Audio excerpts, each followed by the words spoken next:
આવતીકાલે તારીખ 25/3/2022ના રોજ ગાંધીનગરમાં આખા ગુજરાતથી આદિવાસી સમાજના લોકો એકત્રિત થઈ અને એકત્ર સત્યાગ્રહ છાવણી ખાતે એકત્રિત થવાના છે અને આદિવાસી સમાજને થઈ રહેલા અન્યાયની સામે કોંગ્રેસ પાર્ટી આદિવાસી સમાજના પ્રશ્નોને વાચા આપશે। આ પ્રસંગે ગુજરાત પ્રદેશ કોંગ્રેસ પ્રમુખ જગદીશ ઠાકોર, ગુજરાત પ્રદેશ પ્રભારી શ્રી રઘુ શર્મા, ગુજરાત વિધાનસભાના નેતા વિપક્ષ શ્રી સુખરામ રાઠવા સહિતના મીડિયા સાથે વાતચીત કરશે।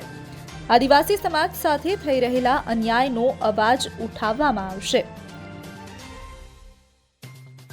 हमारा गुजरात प्रदेश कांग्रेस समिति इंचार्ज आदरणीय मोरबी डॉक्टर रघु शर्मा साहेब, गुजरात विधानसभा में कांग्रेस पक्षना नेता मान्य सुखराम भाई, मान्य मनीष भाई, मान्य मनहर भाई, मान्य रावत जी अने पत्रकार मित्रों, आवती काले 11:30 वागे सत्याग्रह छावनी गांधीनगर खाते आदिवासी समाज की खूब मोटी रेली थवा जई रही है। छेल्ला 3 महीना थी कांग्रेस ना आदिवासी आगेवानो, धारासभ्यश्रीओ, मेम्बर ऑफ पार्लामेंट अने कांग्रेसनुं संगठन जे कई मुश्केलीओ पड़ी रही है एनो चितार, एनो अहवाल जीरो ग्राउंड पर एमनी साथे चर्चाओ अने एम करीने स्थानिक लेवले सरगसो, सभाओ, आवेदन पत्रो अने सरकारने जगाडवा माटे सरकार आदिवासी समाजना प्रश्नों सांभळे एना प्रश्नोनुं निराकरण करे એટલા માટે છેલ્લા 3 મહિનાથી ખૂબ જદ્દોજહદ કોંગ્રેસના આગેવાનો અને આદિવાસી સમાજ કરી રહ્યા છે। પણ આંખો બંધ કરીને બેઠેલી ભારતીય જનતા પાર્ટીની સરકાર કાનથી સાંભળવાની માનસિકતા નહીં એવી બેરી અને ગુંગી સરકાર એ છેલ્લા ઘણા સમયથી કોઈ પ્રશ્ન સાંભળતી નથી અને એનું કોઈ નિરાકરણ કરી શકતી નથી।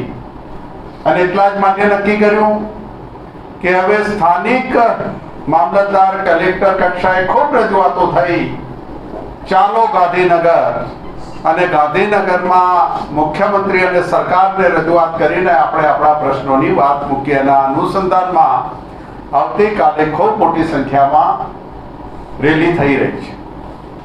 આદિવાસી સમાજને ખતમ કરવાનું કાવતરું, आदिवासी समाज ने जमीन पट्टा नहीं अपाया, एने खेड़वानी जमीन पट्टा नहीं अपाव्या, एना રહેઠાણ ना रेवन्यू कायदा मुजब एने जग्याओ नहीं फाळवी, मोटा मोटा प्रोजेक्टों ना नामे ए आदिवासी ने जारे घर खाली करवू पड़े छे के जमीन छोड़वी पड़े छे त्यारे घर अने जमीन एना नामे न होवानी जेणे पोतानुं वतन गण्यावुं एनी पेढीओ आदिवासीनी जे जंगलोमां जती रही ए पेढीओने खतम करवानुं कावतरुं भारतीय जनता पार्टीनी सरकार करी रही छे।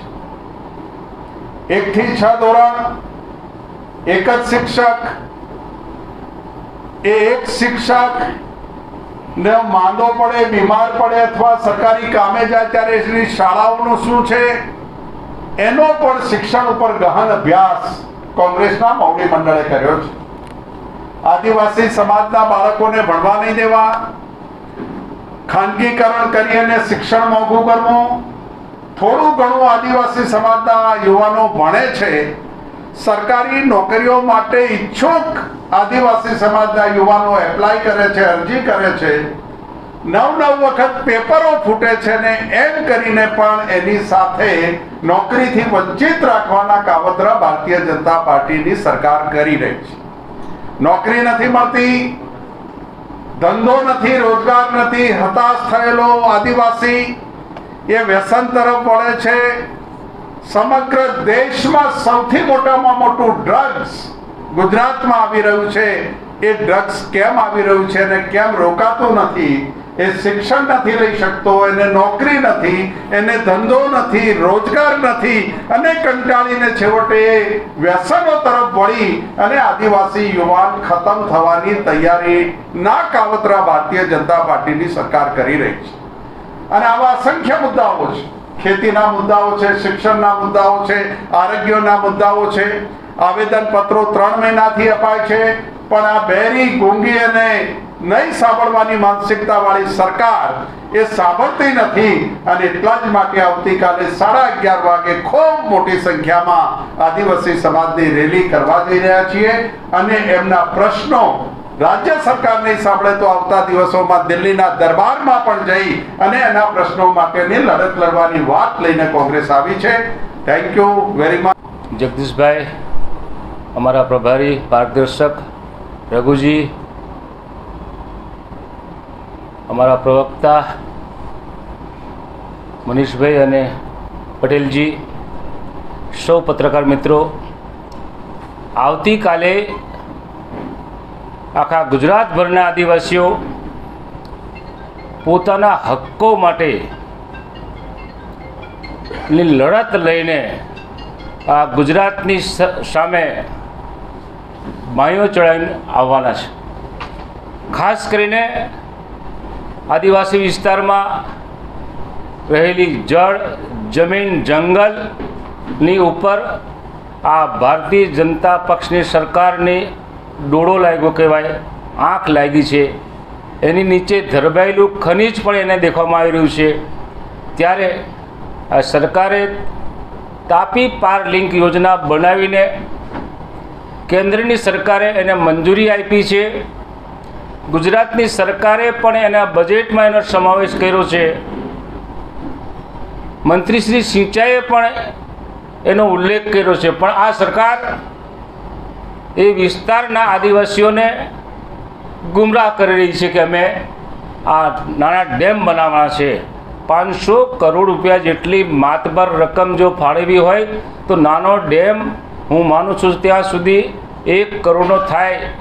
આ તો 500 કરોડ રૂપિયા છે અને એ 500 કરોડનો ઉપયોગ એ મોટા ડેમ માટે જ કરવાની છે. પણ આદિવાસીઓમાં જે અસંતોષ થયો છે એને દબાઈ દેવા માટે એ વિભાગના મંત્રીશ્રીઓ એ વાતને છુપાવે છે. અમે કીધું છે કે તમે આ તાપી પાર લિંક યોજના માટે શ્વેતપત્ર બહાર પાડો, સાચું કહો, અમારા આદિવાસીઓને ગુમરાહ નહીં કરશો.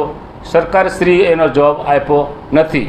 આદિવાસી વિસ્તારના જંગલ જમીનના જે હક છે એ જંગલની જમીન મળી છે. હજુ લાખો અરજીઓ સરકારમાં પડતર છે, એનું રિવ્યૂ થયું નથી. એ રિવ્યૂ થાય અને જે જંગલની જમીન મળી છે એ જંગલની જમીન રેવન્યુ હેડે દાખલ થાય અને રેવન્યુ હેડે દાખલ થાય તો આદિવાસીઓને એના પર લોન સબસિડી મળે. પણ આ સરકાર ઇરાદાપૂર્વક આ જમીનો આદિવાસીઓના નામ પર કરતી નથી.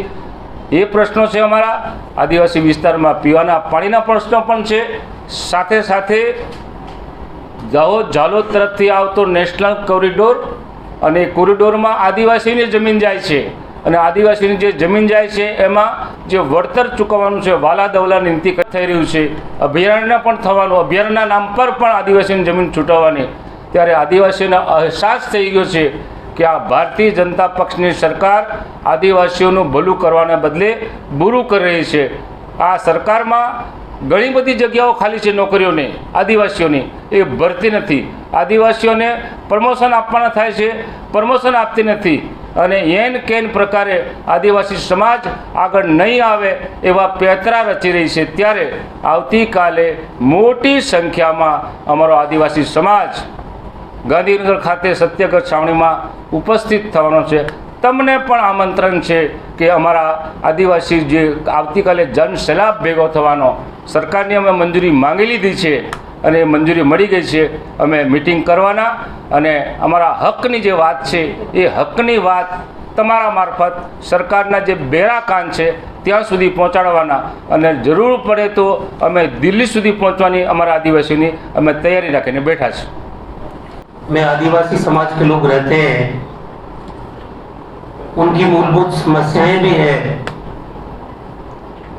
बिजली, पानी, सड़क, शिक्षा, स्वास्थ्य, जल, जंगल, जमीन, आजीविका, सामाजिक सुरक्षा,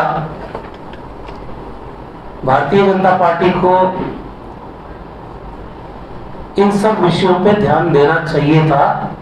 27 साल हो गए उनको सरकार में यहाँ रहते हुए, और आज भी आदिवासी उद्वेलित है, आंदोलन करने पे मजबूर है। और जैसा सुखराम भाई राठवा जी ने कहा कि मुआवजा देने के नाम पर आपके दोहरे मापदंड है। दाहोद में आप मुआवजा अलग देंगे और उससे आगे निकलेंगे तो मुआवजा अलग देंगे। वैसे ही जमीनें छोटी जोत है, छोटी छोटी जमीनों पर खेती करके आदिवासी लोग अपना जीवन यापन करते हैं।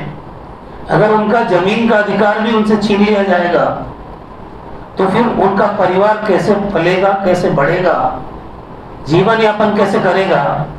बहुत सारे प्रश्न आज आदिवासी समाज के सामने है। या तो सरकार उन सारे विषयों पे ध्यान देके और उसका समाधान करती जो उनकी जिम्मेदारी थी, लेकिन अगर उन्होंने नहीं किया और आदिवासियों में आक्रोश है, आंदोलन करना चाहते हैं, तो फिर आप परमिशन नहीं देने के नाम पे उनकी आवाज को दबाने का जो काम कर रहे हैं, मैं समझता हूं लोकतंत्र में ये किसी भी रूप में स्वीकार नहीं है। क्योंकि आदमी को अधिकार है, वो प्रदर्शन करे, आंदोलन कर ले, धरना दे, भूख हड़ताल करे। मैंने किसी राज्य में नहीं देखा कि जहां परमिशन के नाम पे आप लोगों की आवाज को दबाने की साजिश कर रहे हो और लोकतंत्र का गला घोट रहे हो। अगर आप किसी कॉरपोरेशन में प्रदर्शन करने जाते हैं पानी की मांग को लेके, तो पुलिस कहती है कि मटका फोड़ोगे तो केस लगेगा, दरवाजा छू लिया तो केस लगेगा। ये कैसा आतंक है भाई? लोकतंत्र में धरना भी होगा, प्रदर्शन भी होगा। अगर पानी नहीं मिलेगा लोगों को, मटके भी फोड़े जाएंगे। हर राज्य में फूटते हैं मटके। प्रदर्शन का अलग अलग तरीका होता है। और लोकतंत्र में अगर ये अधिकार छीनने की कोशिश की जाती है तो इसे, अगर आदिवासी लोगों का हक और हुकूक, उनके अधिकार उनको देने में विफल रही है, तो फिर उनकी आवाज को दबाने की कुचेष्टा भी नहीं करें, ऐसा हमारा कहना है। और ऐसा करेंगे तो आंदोलन तो होके रहेगा, चाहे आप मुकदमा लगाएं, गिरफ्तारी करें, लाठीचार्ज करें, कुछ भी करें, लोकतंत्र में आम आदमी की आवाज को दबाया नहीं जा सकेगा। और कांग्रेस इसी बात के लिए आदिवासियों के साथ आज खड़ी है। विधानसभा का जो फोरम है वो सबसे बड़ा फोरम है। हमारे जितने विधायक हैं पुरजोर तरीके से आदिवासियों की सारी समस्याओं पे उन्होंने समय समय पे बात उठाई है। और कल आदिवासियों के विषय पर डिमांड है, उसमें भी पुरजोर तरीके से उठाएंगे। लेकिन उसके बावजूद अगर सरकार नहीं सुनती है तो फिर रास्ता क्या है? प्रोटेस्ट करेंगे, धरना देंगे, और सरकार इसकी इजाजत नहीं देगी। इससे बड़ी दुर्भाग्य की बात कोई और नहीं हो सकती। Thank you. અને બીજા મળતા સમાચાર મુજબ કોંગ્રેસ પાર્ટીના પ્રમુખ શ્રી જગદીશભાઈ ઠાકોર દ્વારા જણાવવામાં આવ્યું કે રાજ્યની ભારતીય જનતા પાર્ટી કાલથી આ રેલી સફળ ન થાય તે માટેના પ્રયાસના ભાગરૂપે જ દક્ષિણ ગુજરાતમાં આવતી બસોના માલિકોને ડિટેન કરવામાં આવવાના છે અને એ લોકોને ધમકાવવામાં પણ આવી રહ્યા છે।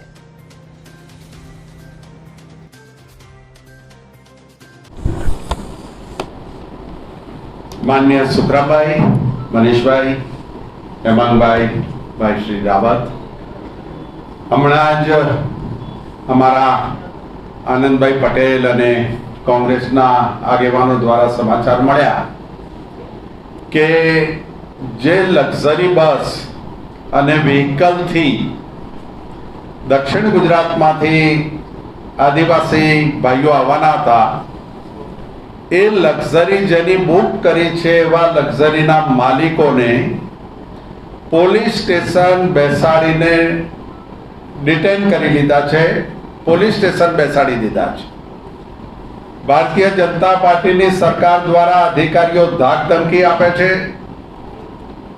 જો કોંગ્રેસની રેલીમાં તમારી ગાડી મૂકી તો તમારા લાયસન્સ રદ કરી દઈશું, તમારી ગાડી રોડ ઉપર નહીં ફરવા દઈએ, તમને ધંધો નહીં કરવા દઈએ, એમ કરીને પોલીસ અને તંત્ર ધાક ધમકીનો ઉપયોગ અત્યારે તમારી સાથે વાત કરીએ ત્યારે કરી રહી છે. ડરપોક સરકાર છે. માન્ય પ્રધાનમંત્રી 2 દિવસ રહ્યા, 2 દિવસ દરમિયાન હજારો કોંગ્રેસના કાર્યકરોને નજરકેદ કરવામાં આવ્યા, હજારો કોંગ્રેસના કાર્યકરોને પોલીસ સ્ટેશને બેસાડી રાખવામાં આવ્યા. દેશના પ્રધાનમંત્રી પોતાના હોમ સ્ટેટમાં વતનમાં આવે છે ત્યારે આટલા બધા ગભરાય છે કેમ? સવાલ છે અમારો. તમે આવો છો તો શું એવા ધંધા કર્યા છે કે તમારે કોંગ્રેસના કાર્યકરોને ડિટેન કરવા પડે, નજરકેદ કરવા પડે? 3 મહિનાથી કોંગ્રેસનો નેતૃત્વ આદિવાસીઓને દ્વારા આવેદન પત્ર આપે છે. દિલ્હી માટે માન્ય સુખરામભાઈ, ગાંધીનગરની રેલી માટે માન્ય સુખરામભાઈ વિધિવત અરજી આપે છે, 2 વખત ગૃહમંત્રી સાથે વાત કરે છે. સમાચાર હમણે મળ્યા કે મંજૂરી આપી દેવામાં આવી છે. જો મંજૂરી આપી દેવામાં આવી હોય તો તમને 5 મિનિટમાં પાકિસ્તાનના કનેક્શન મળી જાય છે, તો આ 5 જ મિનિટમાં તમે કોંગ્રેસમાં આવતી લક્ઝરીઓને પોલીસ સ્ટેશનમાં કેમ બોલાવો છો? શા માટે બોલાવો છો? કયા ગુના એણે કર્યા છે? અને કહીએ છીએ સરકારને કે મંજૂરી આપી છે અને કાલે તમે પાછી ખેંચી લેશો. અમને ખબર છે તમારે જેટલા પોલીસ સ્ટેશન, જેટલી આર્મી, જેટલી અસર પર કાલે ગાંધીનગરમાં રેલી થવાની ને થવાની આ વાત ગુજરાતના આદિવાસીઓને કરવા માટે બેઠા છીએ. રેલીઓની પરમિશન નથી આપવી, આંદોલનની પરમિશનો નથી આપવી. લોકો પોતાની લોકશાહીમાં વાચા આપે તો એ લોકશાહીનું ગળું તમે દબાવવા માંગો છો. અને એટલે જ ડંકાની ચોટ ઉપર કાલે રેલી થશે, 28મીએ કાર્યક્રમ અપાશે, 30મી તારીખે કાર્યક્રમ અપાશે. અને તમે બધું સારું જ કર્યું હોય તો છૂટા મૂકી દો ગાંધીનગરના તમામ રસ્તાઓ. જેને આવવું એને આવવા દો. અમે વારંવાર કહીએ છીએ કે ખૂબ ગભરાતી ડરપોક ભારતીય જનતા પાર્ટીની સરકાર એ મંજૂરીઓ નથી આપતી ને લોકોનો અવાજ દબાવે છે. આ અવાજ કોઈ પણ કાળે નહીં દબાય. મારી નાખવા હોય તો મારી નાખજો, લાઠીચાર્જ કરજો, ફાયરિંગ કરવા હોય તો ફાયરિંગ કરજો, પણ રેલી થવાની ને થવાની. આ સંદેશો આપની વચ્ચે કહેવો તો એટલા માટે આપણી વચ્ચે વાત કરી છે. Thank you very much. तो व्हाट्सएप, ट्विटर, फेसबुक, इंस्टा जहाँ भी आपका अकाउंट है, इसे शेयर बटन के द्वारा वहाँ पर शेयर करें.